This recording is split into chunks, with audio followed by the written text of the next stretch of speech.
ka doka isara viau ne ka vendendai me o kinda vai kimni tala turang kena maramo ni ada roma ina sungweningo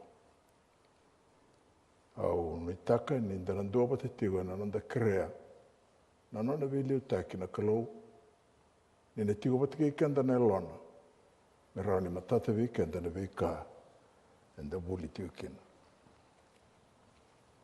bongin dendai na ulutanga enda na bulida pati tiko se koe na kai mbaleta na Vosa e na loma ni nona i bola. Ia ne mbera ni nda bulida pata na Vosa ni kalau ea na rugu ni ulutanga ea au sasureti ke mani mbombo mendua na nanda maso. Tamai ke mami mai lo malang ke mami bago bina ka bago lebisara be ke mani na mani silebi ke mami na ngalala ke na mbula binaka e raukin ni ke mami tiko tale ke na kavienda indai ke mami mai bulida bata na mani Vosa ke mami kar saka be ke mani alo binaka ni wakalunga tau bago indina na songo ningo na nona mai tiko na ngasi ni buli lebu na alo tambo me buke ke mami na nema me buli da bata na i bolo tambo me rao talanga ni ke mami reida kina ni uto ni bolo tambo tau doko o Jesu Kristo ke me sa masa kina veke mani mani rongoda nema mi maso ke mami kerkeri tiko na ada i Jesu na nema mi soro ka nema mi bagambula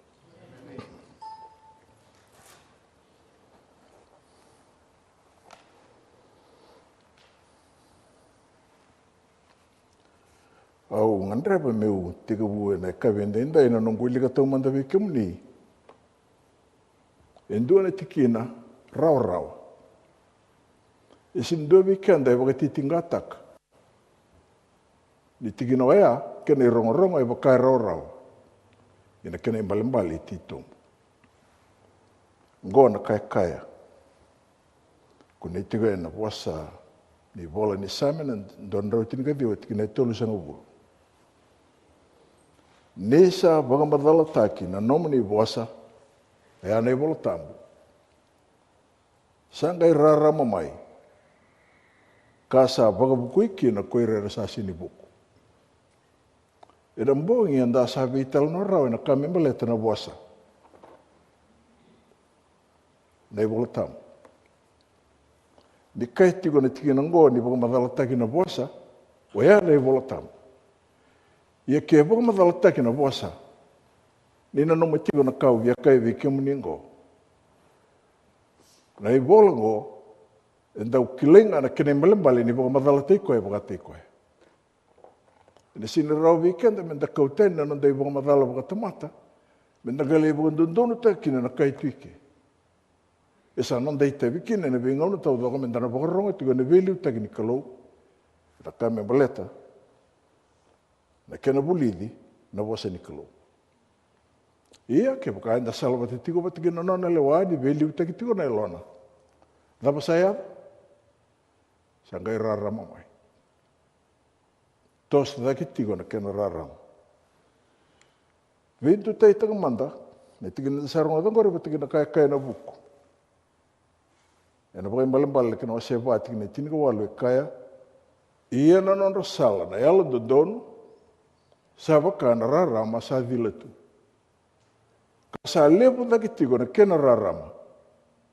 Mea thapa na sige lepo.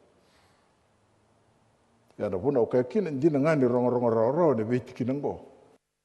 Ia da raida na kalaunga te lepo e tigo kina. Kenda lesu tali menda buli na Vosa ni kalau. E vei sau taka waga dua nambula. Di thapa e waga dhara. E lubata sombu. Na i waga rao ni tūbaki ni waka sama waga tamata. Gai votu daga mai na nondambula. Na waka sama, ni matani singa ni alon dondonu. O Jesu Kristo, sanga i serau na nondambula. Sa ui rango, kai tiko vikenda na i bola tambu. Nera, sa na wawa tiko mera kau, batakeri na alon dondonu na nonre laola koe lo malai. o via tarong kina ne kai vende indai na tarongo. E vai vei.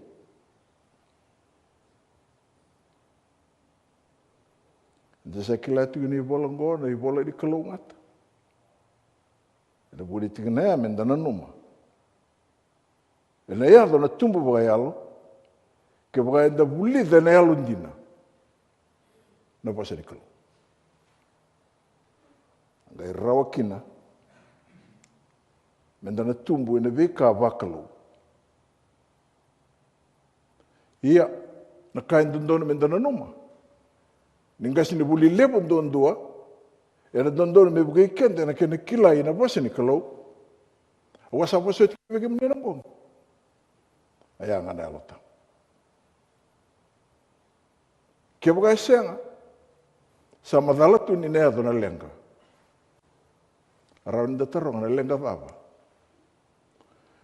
Ronga da me uliga be kimni na kai bukai reita ko Paulo sanu itaka, ni dana ronga da bukai bina kada tikinango. Gona kai kaya. Ngoma tua sara. Bobari te ki ko mo binaka na matini kalu. Na tamatan da daka e senga na kai me mandu akina. Mo sea waka dondonu na ibo bulindina. Dangole mandana kena bosa ba balang. Te na rauni ba matata weekenda mendana no maliskira na kawasaka oti. Tiga buta ko Paulo na nona bosa vitimo de Koya ngoma tua sara. Rau baudiba na bosa rongori. Na bosa ko Britania e duanga e kaya study. To show thyself approved unto God, a workman that needeth not to be ashamed, rightly dividing the word of truth. Nasa pa na di study. Nembal di study. Taur na ngauna. Gona ibola wesi vindondo ni study. Sino idara buli buka pura-pura. Tasi di bebas kita tunggu na kami balita na buku buka pura-pura. Pata na buku buka pura-pura dina ni kabinak. Enam bulan ko yesin kau tikan delu malang. Na itukutuga kai tunggu pole ni dondon me tauri na kena ngauna men da study kina. Ingo. Gora bona wa taronga tikena na mbongi. Ena o kai talanga kau na bali kai televi kimni na kai vende indai. Wata da sanda o tauranga ona men da study. Na study na kena mbale na da tauranga dai voltam. Vai na taga na ngau na mbalav binak. Uli ka dai voltam. Sala bata kina na maso. Vendo tai taga na kai da ulika, ni resa sala bata tiko, vidra pesente. Dua na rau na pasende, wata kena boa ni veka, e kaina kena loma ni vela lati, makawa tau doko, kena vela lati bo. Yara study.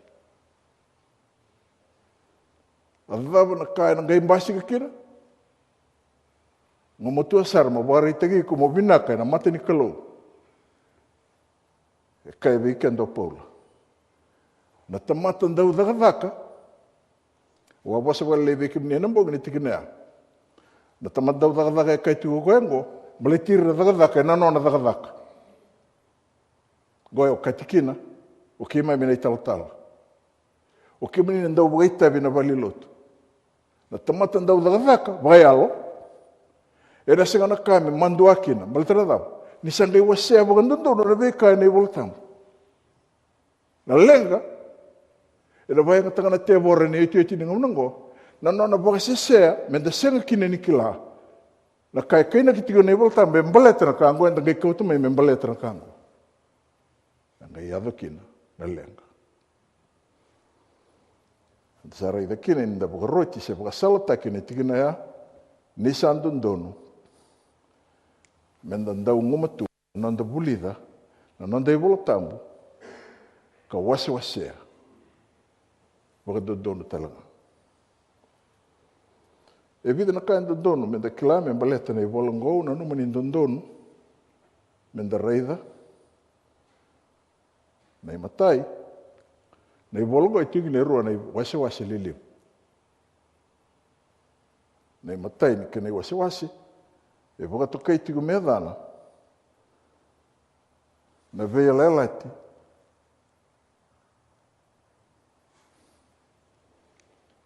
makawa e tiku tiku me nei vola ni whakatiku ka kau tikenda sara nei vola ni whakatakila nei malakai Wera nei vola ke de tiku loma ngora o kati tiku ane vea lelati makawa nei karua ni wasa e whakatokai me vea lelati vou e tiku me nei vola ni madhiu ka kau tikenda sara me ado e nei vola ni whakatakila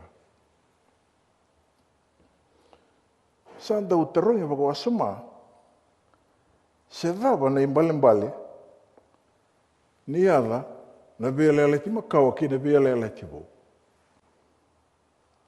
Na kena whakatoka e ataki na eada na vea lelati makawa ki na vea lelati vou e nei vola tabu.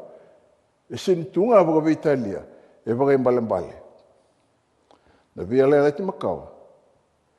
Waya, na vea lelati ni kalou, watake na kawa tamata. Ni sa ala ta kina na kalou na ngau na sa mbale kina ko Koya ni na volia listale na mbula.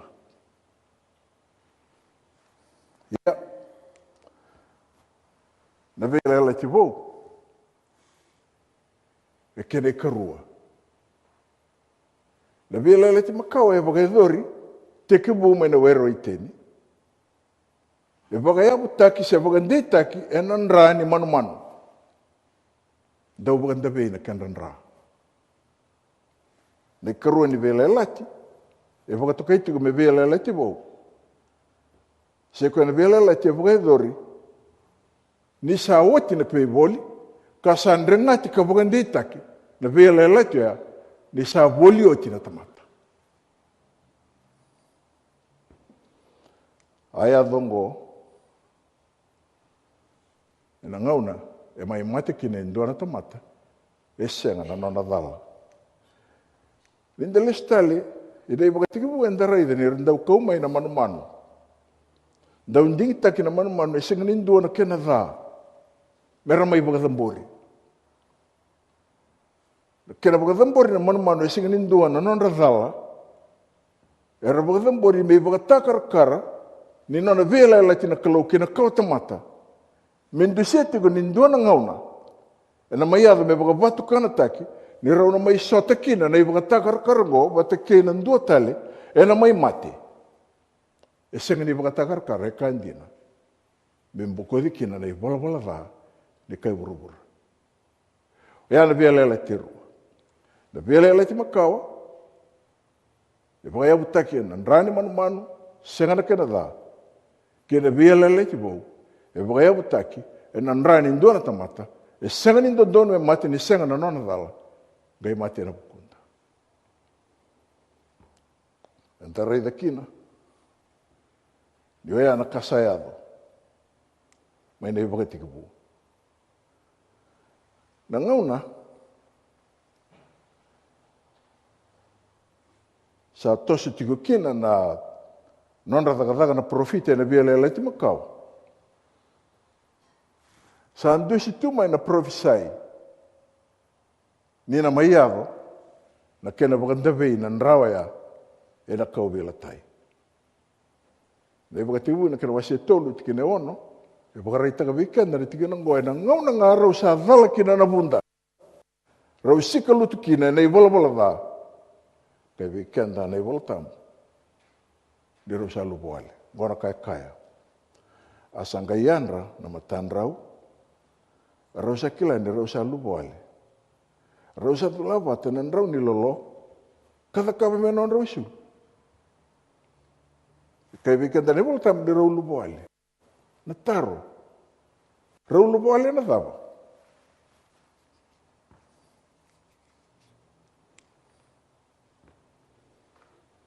Ronga da mauli ka wiki mni na kanisa wini wakativu na kanwasindu ati kina rosa nguluga bitu.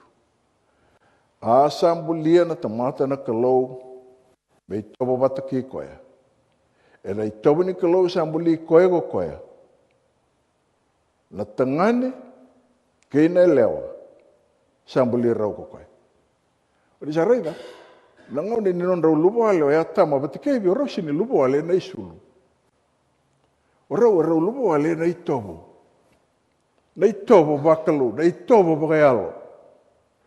Rau sa lupo ale e na kalungata ni tawa materawa. E na ngau na rau sa lupo ale kina na kalungata ni tawa materawa. Sa non rau na isulu ni mate tawa mundu. E asar na ngau na sa ala takina na kalau. Ora bakadora nung kupilala. Saya berlenga. Atabe kai weekend dale voltam. Ipiriona kina wase diwa. Tingna rose kulkurua. Ia ke bakasa senga ni baganda veinan ra. Sa senga ni bokoti. Nei balbalava. Ke bo ni na uli kana tigina rose kulkundu nei piri wase diwa. E Vosa tigona tigina ngo paula na kame maleta. Na baganda vei ni rani manu ndo le bagasa sabata kina na vale tambo. Baleta na ngau na sa dala kina na tamata. E na loma ni vele la ti makawa tau dok. Me tigu sa armena wero ite. Sanda wiado tuki na bagadambo isoro. Ratarana ke na vale na Israeli me bagana lewani kalau. Bata melai baganda veinti tuki na ka bagadambori telangana nrani manu. Me imboko di tamata ibalbalda. Ni nona ibalbalda na tamata dala. Ata basa kai weekend opol. Kanggo sandun meado. Na manu ko ekana wele itu nga may nalo manimba ni manu. Kasi nindo ni tigini ngo na maboa. Kasi nindo ni medala. Gale ito miki may na manu ngo may muso ng Domona may balat ng tamatadala. Kaya kino Paula ke pa sini bukan tabi nandra. Na singin bukod na ibalbalda. Ya tu kuna pagkatang bisor ngo na loma ni vele la ti makawat. Ira keda na profita na loma di vele la ti makau tau dako. Enda rei na kena itukutuku.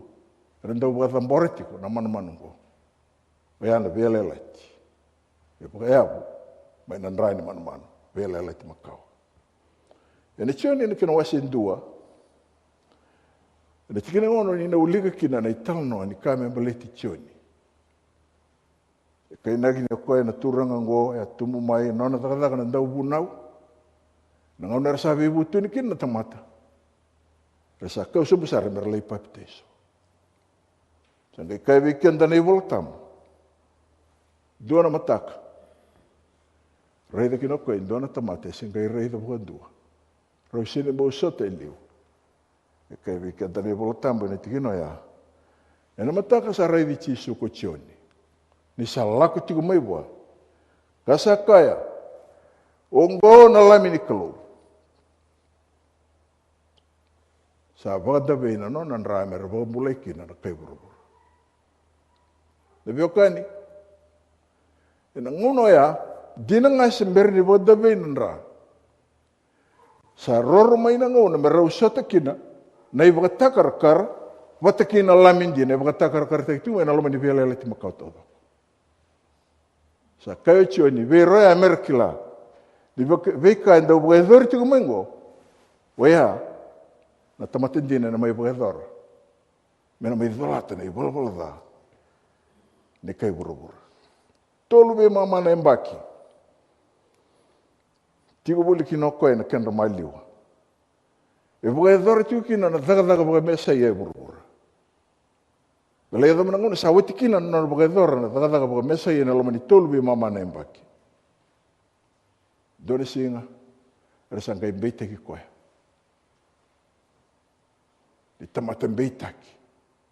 Zaba nadal, kaya isaw, sagnindo nadal. Ibaya kau kina, dabal na bono na mata velaway. Di salay velaway taki na vida vera relaway koya.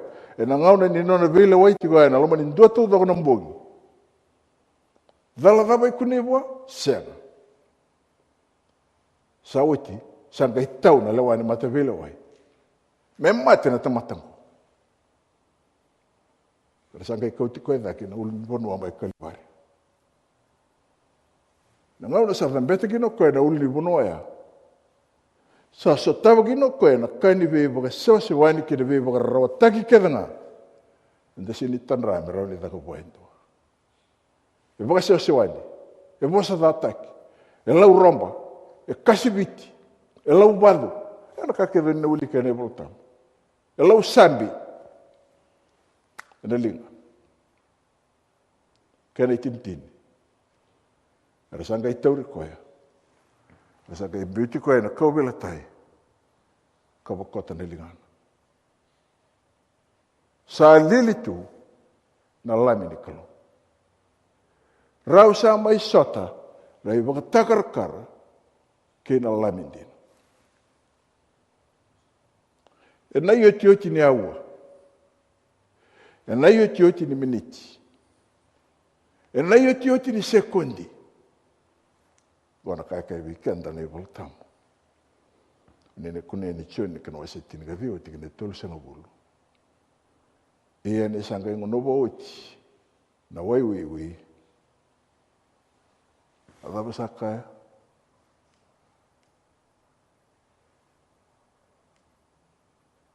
Iwala tamu e kaya. Di Vosa tau dango. Sa, Voqa, oti. Na Vosa wa Peritania, it is finished. Na dama sa oti. Sandrengati na veia lelati. Na iwa takarkare tikimu mai na wero iteni. Sa mai wakanditaki. Sa wakadhari oti na vei woli. Sa nonda na nganga na kautamata. Sa rawan inda kavibitali mendalu berikalo. Sa mga iwa kataunga na tamatayandu na nonon ding-ding. E na Vosa na sa oti sa kena imbale talaga. Sa dhavai ke na dhaka ni buka dhambo isoro. Na iwa katakarkara. Sa tikimu ke me lawayani. Sa tu na lamindina. Ke bukan da vinakati me sorwa ki na iwala dha. Enda sa na masu bukandundonu veita mana. E na edhi koea na lami. O Jesu Kristo. Adava kai weekend o Paula. Nina no matiko wa ulika o tibeke mnendo na tikina rosa ulguru na wase viongo na ivoli periu. Ye vivi toto batanga na kai tele volta be tikina ngo. Kai wango na wase na periu wase dio tikina rosa ulko walo. Sa buka tambori buka dua buka tel ngakina sinilam na Kristo medunrubi ena buku ni valvala da ni leubuk. Sa rere me buka roko koea. Meis me mendambula kasi ngai mesor. O ni sanga rere kina na tigina nguna ni rosa sota. Nei buka takarkara batikina lamin dina. Ni sa woti na beboli sa nandara kalumata. Sa mana bioka ni sa ko ngor na kai buka takarkara te tingu mai ona no mga mo buka madalta me raun de kilatu ki ningo na imbale ni ada na biola leti makau ki na biola leti. Ni rei ki me buka na nonda ulutang. Na Vosa na loma ni nona ibola. En ron robo mai na biola leti makau tau doko na kai bali tisu. O ira keda bundu na isor buka da moriti kumengo keir na kena mbete keir keda na tamata. Era kai tu kumena nonda profesai ni ndona ngauna na basi mai o Jesu. Buka takar kartiko na lami keda. Isor. Na loma ni biola leti bo. Na nui ndondua o Jesu Kristo. Ira keda ni apostol era kedibi. O Jesu nga era buna te koeti. Sa raute me kai weekend ndarunga na nona Vosa na bon. Wayau kaya na sala. Keo na muriau, wana kila na kandina. Iye ni osa kila na kandina, wana mbulakina. Wana buna o kaya kina weekenda. Ni sa nondandina na kalungata, na buni nona baka rauro taka weekenda na turanga, na kame baleta, na mbulatau mundo. Sabi na kanang unanggo, au nanuma ni nandondonu, me waka uti kenda talemanda na kame baleta na via lela ti makawa. Les talemanda na via lela ti makawa. Wani na reida, ina vela ele te makawa. Nei matai ni vola e vola i ina vela ele te makawa. E vola o Moses. E lima na kena levu na i vola oia. Sa o irango, wakatika bu, lakoyadi, bunau ni soro, wakarua. Wakatika bu lakoyadi, bunau ni soro tu bunau ni kutu, kena i vola ni wakarua. O ira na i vola lima ngo, era wakatokaiti ko na yada, na i vola ni tora. Na vosa tora, na vosa waiperiu, na lawa. Kena balambale. Na i vola, ni Moses e lima, era i vola ni lawa. Na noma i Santondono, menda veital no ataka, na kame mbaleta na tika na ngo. Mbaleta na kena le dhavi, na kame mbalitiri na lawa, riti ngo na i vola ni Moses. Na kena senga talanga ni murina i wakasala i silema i o Paula de Korinti modi. Na kena wase rua tika na itina lima ni kai o Koya, wasea wakandondono na i wakabubulindina. E na rawalanga na wase ingo, ke waka and the study. Ia. Ninda mai rai, e na loma ni vola ni Moses, e ndana kuneki na e lima na matangali lawa, dui, na vei laungo, e ratiku kina. Au na makina e na kawi indai, mende te itaura ole menanga wakatotol na ngauna, me rao ni inda raida. Nei matai ni lawa, o nina kunea, e na i vola ni Moses, e wakatokai tiko, me lawa ni kalau. Se, na nona buna witi. Na buna ungo sa dau buna utaki buka lewu na kenda maliwa ni sa mbokoda o tisu e na kau vilatai, sa wetiki na kena kau. Ia, me ulika vikimni ndo alangana tikina, mai vere e bunga na tikina e rao ni da ulika, me rao ni o ni kila na ndui ni laungo mai vere na ba. Gona kai vikenda na i voltamu. Matai, taro, ndono mentana sauma, wadei e vola. Kora kena isawa ya tiku mene voli lako, ni kena wase tolu sa ulugan dua, ena tikina itini kawalu mentana rongath, gona kai. Ia ni sa tinia na nona Vosa vei Moses me nendela ni ulu ni bonua, ko saine ai. Sangkai sulia wa e rua na watu ni vunau.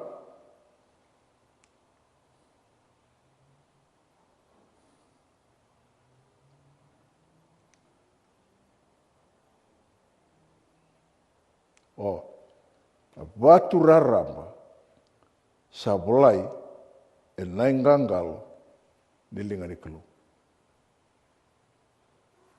Ni sarita na kaporita ka biganda re voltam. Adaba selia e rua na watu raramba. E volai na dava naingangalo ni linga ni kelu. Kona kame meleta na buna uitini. Ninda reida na i vola tambu tau doko. O koe ndondua ngana ngava ni i vola tambu ngo, e vola wakatei koe na kalu. Ni vayanga taki na lingana. E ngai dheu to koe na watu. Na kalu e dheu. E dheu tera watu e nanona ingangala.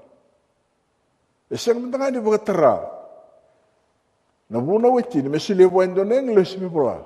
O koe ndondua saranga e vola. Yori reida ni kua e burubura.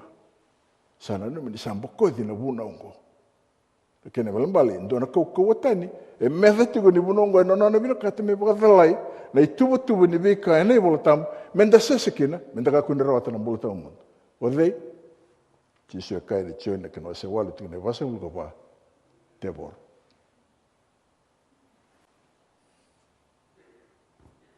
Ona numa ke bukau kai viki mune ndona kamo ni wakadhora, sare ni una kurumbu ni sini do viki mune wakadhora, na numa ni ndona lenga, keu kai reida, asuka na songa ningo ni le sivale. Taruga na ivole madhiu, na wasendua, lemba suka, biuta. Ombota na kana bona, wasendua biuta. Keu na taruga nke mune ni mataka, wadhea wakadhora, sini do e wakadhora. Ia na kau nakataminda na numa na ivole madhiu, ivole ngau madhiu. Ia na vuna witini, e vola na kalu ine lingana. E dheu to koe na watu raramba. Na i reita kini tundei. Anta sanga i kila kina. ni lawa ngo, e lawa ni nona matanitu. O ira ke dere vina kata merana yava na matanitu ni kalau, era na muri etiko, na buna wetini. Ne karo ni lawa, se vogaro. Voqa toka itiko me buna u se lawa ni voqa rambo isoro. Ndua na kena voqa ritaiko ni na rao ni na kune na buna ni isoro na kena wasi rosa vulgandua. Me ado sari na wasi rosa vulgalima, ni na ulike na kena itu tuku. O sabu madal tago itu bikem ni na kame mbaleta. Na ngau ni nondo voqa rambo isoro na bete, e na loma ni vela lati makao tau doko. Era voqa muri etiko mai, me voqa na voqa rau, di kai sa vola itu e na lau di voqa rambo isoro rea vola o Moses. Buna wetine e vola na kalu. Ia na buna ni voqa rambo isoro rea vola o Moses. Na buna wetine e maro ia na loma ni kato. Ia na lau ni Moses e vola e maro itu ngā neasa ni kato. E na ngau na sa mati kino tisu e na kauwila tai. Sa voqa uti na buna ungo, male tarau sa mai sota, na i voqa takarakara, wata kina kandina.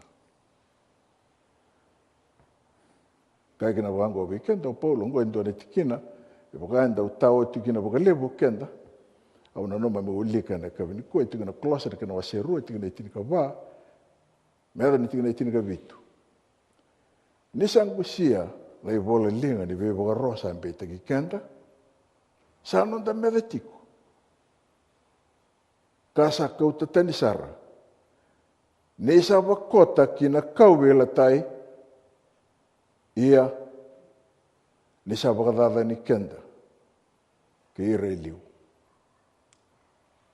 Kaya kene kuri, o ira era sa kau kaua, sa wakasese butonira, nesa rao ira sara ena kaungo.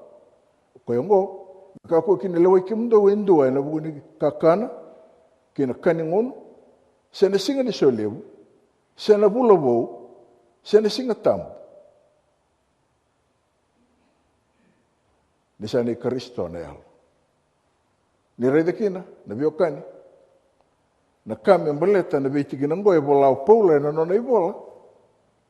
Levu na ngau na e postikina koe na kame mbaleta na buna ni vola rabo isoro. Ia na kena sini wa seirao boka vinaga na kena nduindui ni buna ni Mosese, mai na buna ni kalau. Sa lai kau mai, na kame mbaleta na buna ni vola rabo isoro. Enta sa mai mbiuta mi buna ni kalau, ka kai ni sa bakoti na kau vela tai. Au rei taka na nanda ronga de tigo boka dadanga, na i boka madala na i kawini kua, na boka ndeita tigo weekenda. Menda kila ni buna ni kalau, e tunde itunga. Au na noma, maubango lei kimani manda, e na kai boka reita ko pita. Au na noma ni ndondono, menda na kila atalanga, na i kawi ndendai, na kame mbaleta nanda bulidi tigo boka raramba, na kame mbaleta na i vole rua, na vele leti makao ki na vele leti bona, i wasi ni vola tambo. E na i korin pita na kana wasi tolu, ni tingana i tinika lima, ke i tinika ono, e kaya wakango, ka mondo di nata sara na po sota wakan dendeni nanda turanga, me ka enda sa mbula kina. Me wakasa volata langa vike mondo, na wakanda lo mani ko Paula. Me wakana buku sa solibuana, thava kai vike enda na i volata me mbaliti Paula. Turanga buku. Kai tuko pita, au bina tanga mo tuko na vike mundo kila tu na kai baliti Paulo ko na tamata buku. Kene kuri. Be bukatalanga na nona i vola kedenga. Nisa tuko na vike ngo. Asa tukina na kai so en rendre me kilai. Ia kuera rasa senga. Ni buku ka senga ni lomandei. Era sa kauta wakatani.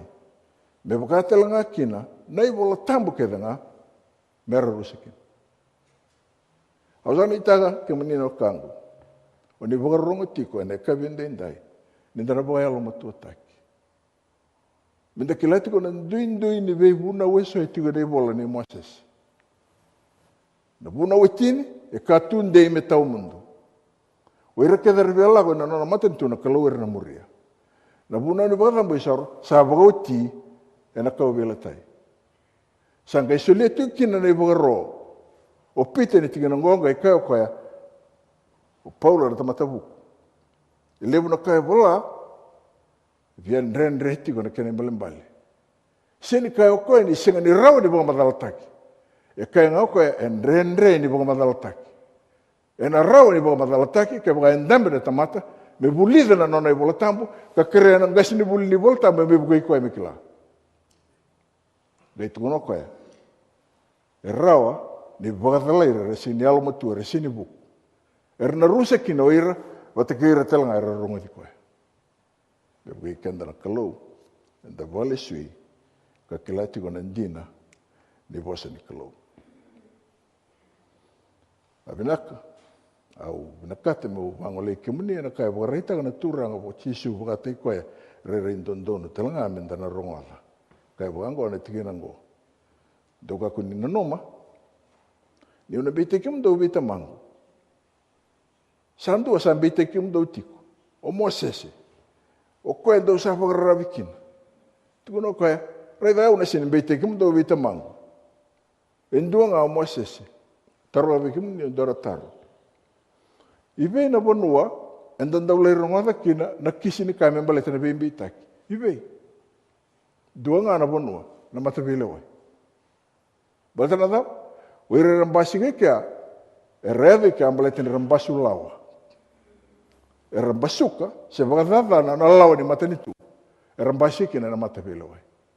Dawe kaya, uchisu edi tikinango, kami baleta na lagu malang, udah sini bete kim do. O Moses nga, ena bete kim do. Bertana dapat Moses kena koe. Betul Moses e bago madal taga weekend. Na kami baleta na buna utin. Ni abola na kalu. E abola ni lingan endina. E tukin na ibaro, na ibol ni bukat ni laku na kena wasir rusa kabulu. Tini na lawa e tikukin. May na lawa namba 2, may na lawa namba 3. Nananda muria na vikango e bola Moses se non da seme ni muria e da mbete kina na matini kalu e na matavila wai ni taman ko sa nei takina na matata weekend na tikino ya ka kina weekend o chisu ke boando sa bo boitiau tikina pasang ulu kelima kina pasang ulu kevitu ke boando sa bo boitiau do bo boiti Moses ke wakando wa wakam bauti Mosese, do na wakam bauti au. Ni sa wala iau ko koe. Ia, ke wakando sa senga ni wakan dinata no nona iwala. Do na gai wakan dinata wakai vina nungu bos. Sa no itakina ni wakani, na raida ni tigina koe, kai tigo chisio ni tigina ngo, ni rua na lawa ngo, e raundu indu. Isa vina na wale na kene katolu ni lawa. Tigo na iwala tamu. Ni na raida tiko na alo e tarabongo e bora ita tu kenrau duindui nei bora e rua dua na lau di bora isoro ni raida tiko na alo ni ko vila tai waya ko na lawa ni bora isoro sama i boti na ko vila tai voi vina ka membaleta na buno ni kalo e tunde ka taumun. Nei katul ni lawa, se koe na lawa, nei wakaro ni tikong bulan-bula. Ni na kune na kena itukutuku, na ibola ni buna ni sor, na kena wasitin kan 2, na kena iwakarita ngomeada kena wasitin kan 5. Ni na kune kina, na kake de bimbaleta, na nonre marroi ka tango magi na nonre mbula, o iri na tamati ni kalau na lama ni vela ele timakau. Kamer kania, kamer ngunuba. Na kame mbaleta na kena tanguma kina tauvi mati ndawi ave na kena ramaliu. Na raba me dhaka na buni mbula ni tigo sababa ka bubali. Ya na lawa ni tigo mbula. Mata ni lawa. Ya na Lord of God. Decalogue. Ni karo ni lawa. Na ceremonial law. Na kere katolungo. Health law. Sinra ndakaya ni sa tawayanga na lawa ya. E sulia na kalau nei wakarongo ka rei de mera murian nona tamata matini vina ka tokoya o ira nona tamata bulan dundua e nangono ya. Isa ndewa na itukutuku vinaka. Mai vera na Israeli ki vera vei matani tutani. Sa ndewa batakaya. Na nona vina kata na kalau ira ka vera na taura na itukutuku ni kospeli. Kame baleta na matini chisu. Mera muria na lau ni tiko mbula. E tiko e nana Vosa. E kene kawani lau e da kunea e nei vola tamu. E voka toka i tiko e na Vosa wa peritani e na sivolo. Wana lau e se voka ro ni mbula vi malua e voka i tiko. So na kene voka reitako ni na rau ni kunea ni vola ni vuna ni soro. E na kene wase rosa nguluka vitu. Tiungori adake. Ni kunea kena na i voka rau ni nonra tango mage me voka saranga na nonda tigo i keo kenda. Tango mai kenda tu na maten tu e na kambaleta nonda tigo bata, dui kai, dui Vosa, e maru i kenda tigo na sivolo. Nei ka lima ka iotioti ni lawa e kuna i tigo na vielele ti makawa. Waya na nonra lawa voka bonua na tiu. Customary law. Vokara kere voka rau vikenda mai na nonda bonua turanga mai viti. Tigo na lawa ni matani tu. E tigo talanga na lawa i te okei. Ia na biokani. Na vei ka kethengo. E leiva tu na kalau e nei vola tambu. Mera indusi. Mera ni da voka alo matua teikina. Au sanu i teikina ni da na rau ni da na kilatigo na kenra ndui na vei kango. E koto na loma ni vola tambu. Mai vei moa sese. Kina loma ni vola tambu tau doko. Na nonda i tavi. E na vei vuki ni alo tambu. Me na voka ndono teikenda. Kena wasa wasei. Na vei tiki na kethengo. Tisu na nonda lami. Sama indra ngatioti na nonda viele lati. Sa nonda tu na kalunga tende indai. O Koya na uto ni vola tambu kethenga. O avari tai tuku vei kimni na mbongi. Na tiki noia. Randa ubukai dhari tuku na buka tambu isorongo ira na tamatini kalunga ina likutu. Nindua sa dhala, era kauteni na nona manumanu. E na laki dhuri na matani katumba i na vali vei tawaki. Na matani katumba o Jesu Kristo. E kea sa tuki na rembete. Me na ngarawa batiki Koya na tamatai wala dha. E kauteni na nona manumanu. Me raida na kena boga matei na manumanu ea. Na mbete o Jesu Kristo. Sa boga matei na manumanu. Sa lai boga thambori. Na engona. O Jesu Kristo na runda isoro. Sa kau na kena nra. E kau te na mbete. Kina tiki na tambu. E na loma ni vali ni isoro. Na nra na i Jesu Kristo. E nda boga sabasabatekin.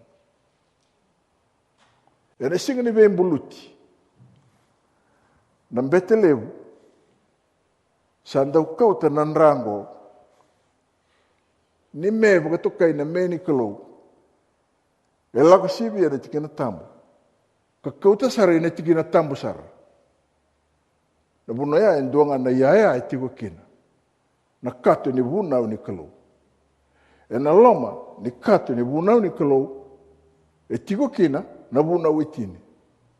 Na ndela ni kato ni vunau ni kalou e dhake. E tiko kina na nona indambe boka turanga na kalou. E ndambe rao tiko na kalou e na nona indambe boka turanga. Baleta na nona lau ni matani tu e tiko na ruku na rame muri. Ia ni sa kauteni e na singa ni vei mbuluti. Bakai andu e na vei ambaki. E na ikavitu ni bula e na ikatini ni singa na vei ambaki. E baka toka itu me singa tambu levu veri na tiu. Kaute kina na mbete levu. Na nrango. O Jesu na nonda mbete levu. Kai vei kenda o Paula. Ni na kunena i periu na kana wasewa. Sanga i dhuruba kana turang o Jesu Kristo. Koe na nonda mbete levu. Na nrango. Na nrao ya na nona nranga. E kauta. Dambe tiko na kalou na tamana. E na ndela ni dhambo ni mbulumbulu. O Jesu le buka dhamboranga na nona nra buka teikoya. Ia, e na ndela ni dhambo ni mbulumbulu. E senga ni kalou ndondo e ndambe tikia. E ndambe tali tikia na turang o Jesu Kristo. Ambala tini raule wapa takai tamana. Sanga le buka dhambora. Na nra o Jesu. Virau ki tamana. E na bukumu. kena bukungu. Ni sanga reida kina, ni viokani. Ni vola tambo tau doka na vile leti makawa, kina vile leti vou, na utona o Jesu Kristo. Taro, o via taronga na kami kua. E ta sa teori Jesu tiko beka. E nandai wakambula. Sa nandai nei tiko beka o Koya.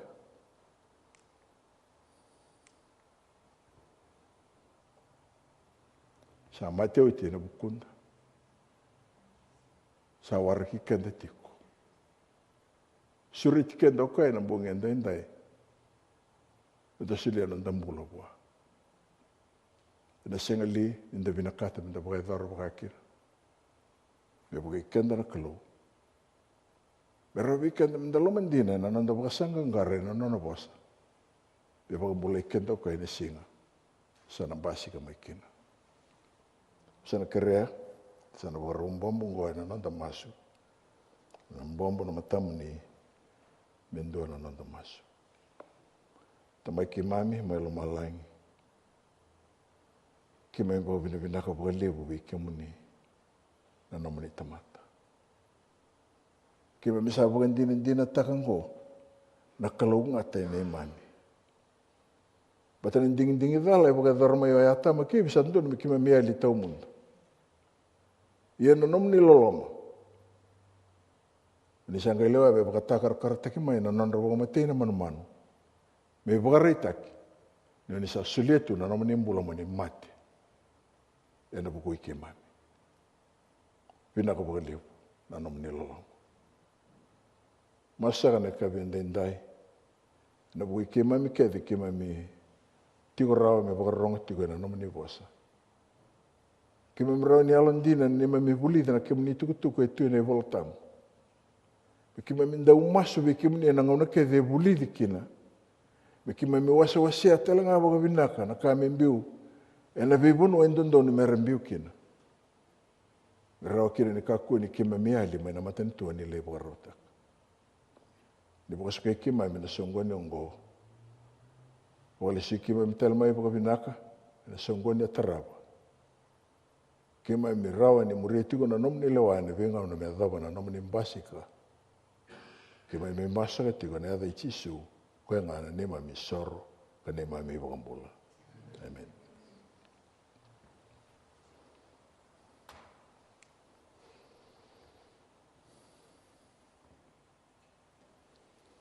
Ulutanga, anda na raive tiko ni mataka. Una noma desa tiko ia senga. Ulutanga anda na vuli tukina na songo ni atarava. Wea na kame mbaleta, na taro, enda sa tu e vei. Songone tarava enda na me viva sakitaki na ulutanga wea. Wasa nitaka na marre na ndambula na kalau, mea dhava na nanda sota tali. Na wale, sa mwade.